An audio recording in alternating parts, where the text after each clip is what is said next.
Good morning all! Ito nga pala ganap natin ngayong umaga. At maaga nga tayo gumising kasi tulog paraga natin. Time check, alas 4 pa lang. At tayo ngayon maghuhugas na plato. Brush muna tayo guys.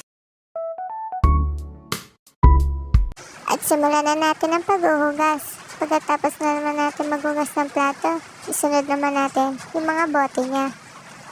At inuhugasan ko na ang mga bote niya. Pagkatapos naman ito, lalagyan natin ng mainit na tubig. At pagkatapos, tayo ay mag-almusal habang tulog pa ang batang maliit. I-fast forward na nga natin. Nagpakulo lang ako dyan sa rice cooker kasi naubusan ng gas kagabi. Ayan, oatmeal nga pala almusal natin for today. Tcharan! Kain muna tayo! Fast forward nga, nakaligo na nga ako. Ngayon lang nagising ang batang maliit, alas 10 na, kaya maliligo na siya at iligpit na natin ang mga higaan. Fast forward na nga natin, ayan, pinapaliguan ko na siya. Hindi naman siya mahirap paliguan kasi behave lang siya. At binibihisan ko na nga siya. Ayan, tahimik lang naman talaga siya.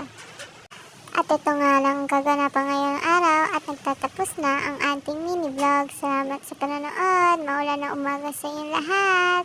Keep safe everyone!